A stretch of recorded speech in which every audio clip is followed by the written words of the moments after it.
Welcome to this explainer. The device you are watching this on right now, it almost certainly traces its roots back to what used to be just a 50-mile valley of prune and apricot orchards. We usually think of Silicon Valley as this happy accident of geography, right?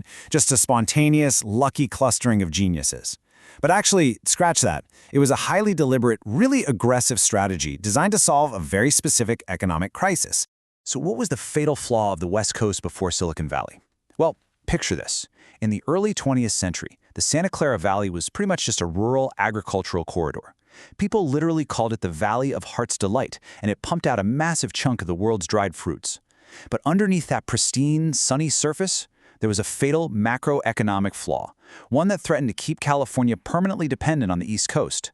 Which brings us to Section 1, the brain drain matrix. To really get this, we first have to understand the existential threat that was systematically draining California of its absolute best and brightest. On the West Coast, you had Stanford University churning out just raw intellect, elite graduates, advanced engineering labs, the whole shebang. But here's the catch, because the local economy was essentially resource extractive, agriculture, mining, logging, there were literally zero high-tech jobs. The result? Stanford's sharpest minds were constantly forced to board transcontinental trains heading east.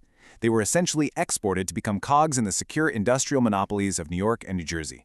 We're talking giants like General Electric, AT&T, and Westinghouse. It was, for all intents and purposes, intellectual colonization.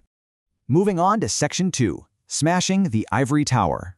So the mastermind who finally resolved to smash this colonial economic loop was a guy named Frederick Emmons Terman.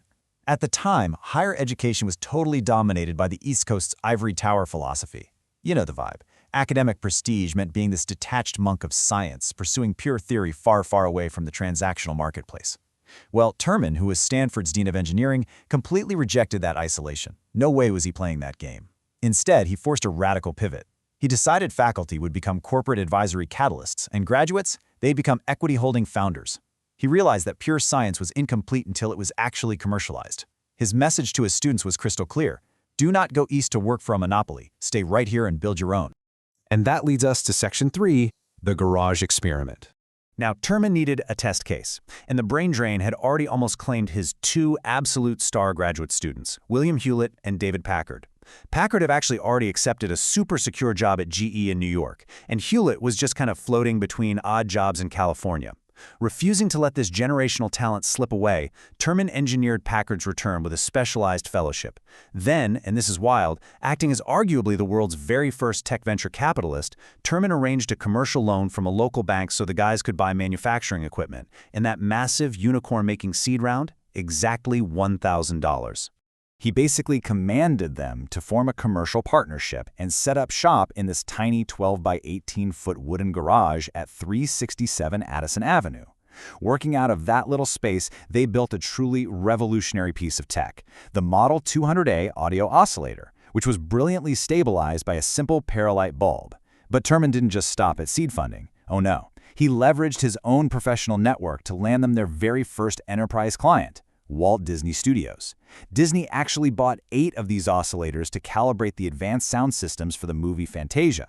So, with minimal capital and elite mentorship, Terman proved, beyond a shadow of a doubt, that he could intercept the brain drain right at its source. Let's jump right into Section 4, the ultimate spatial trap. Okay, so Terman now had to figure out how to scale this little garage experiment into a massive, landscape-altering intervention. Fast forward to post-World War II, you've got this flood of brilliant GI Bill talent pouring into Stanford, but the university was dangerously cash poor. They had this really unique problem, though. Stanford was asset-rich, sitting on a massive 8,000-acre stock farm full of horses and cows, but an 1885 legal covenant strictly forbade them from ever selling a single acre of it. Faced with this barrier, Terman executed an absolute stroke of real estate genius. He figured, hey, if we can't sell the land, we'll lease it. In 1951, Terman and the university president championed the creation of the Stanford Industrial Park. They offered 99-year leases, but with a strict, non-negotiable mandate. These spots were exclusively for high-tech companies that would actively feed into the university's research pipeline. Almost overnight, titans like Varian, Hewlett-Packard, and Eastman Kodak were setting up shop right there on the farm. Think about how powerful this is. This created a total spatial fusion of academia and industry. A brilliant electronics graduate no longer had to pull out a map of Boston to find a job. They could simply walk out of their Stanford seminar, stroll across the sunny campus lawn, and step directly into a world-class corporate lab parked right on university property. Boom! The intellectual capital was captured instantly. Which brings us to Section 5, the talent lock weapon. So how does a tiny startup outbid General Electric? Even with the physical park built, Terman faced a serious institutional dilemma. GE or RCA could easily fly out to California and tempt these engineers with massive salaries and established corporate ladders. How in the world could a cash-poor Palo Alto startup possibly compete with that kind of money? Well, the answer was the Honors Cooperative Program of 1954. It was this brilliant educational framework that allowed full-time local engineers to pursue fully funded part-time Stanford master's and PhD degrees during working hours. The startups paid double tuition, which in turn subsidized Stanford's labs. Now, a tiny startup could lure a top MIT grad by essentially saying, look, we can't pay you a GE salary, but we guarantee you a free Stanford degree in 3 years. It created this incredibly intense, self-reinforcing talent lock. Stanford was no longer losing its minds for the East, it was actually actively draining talent from the rest of the world. Section 6. The Silicon Legacy continues. It's fascinating because the trajectory connecting Terman's early interventions to today's technological landscape is completely unbroken. Let's trace this blueprint across 3 eras. It starts with the 1951 microwave core of HP and Varian. Fast forward to the 1990s, and you've got Stanford PhD students founding Yahoo and Google using the exact same playbook to lock internet wealth onto the peninsula. And looking ahead to the 2026 AI cognitive systems grid, the aesthetics might have changed from vacuum tubes to deep learning algorithms, but the underlying mechanism of talent containment, it's absolutely identical.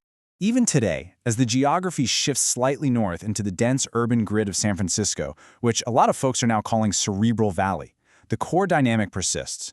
Modern AI giants like OpenAI and Anthropic rely on the exact same containment dynamics. They pull top machine learning researchers directly out of the Stanford Artificial Intelligence Laboratory and drop them straight into dense urban hacker houses. It really is an unbroken pipeline. Terman didn't just halt a localized brain drain. He manufactured a self-reinforcing economic reactor core. He proved forever that global destiny is dictated by the capacity to protect and commercialize human intellect right in your own local soil. The software code being compiled today in San Francisco is literally traveling on the exact same highway that Frederick Terman paved over 70 years ago. So if the foundation of modern technology was deliberately engineered through spatial traps and talent locks, what invisible institutional architecture is currently capturing the minds that will build our future? I'm going to leave you to ponder that final thought. We often look at the apps on our phones or the AI shaping our world and just assume they're the natural evolution of progress. But as we've seen today, behind the technology is an incredibly deliberate, invisible architecture designed to trap, cultivate, and monetize human brilliance. Thank you so much for joining me for this explainer. Keep asking questions, keep looking at the structures behind the systems, and I will see you next time.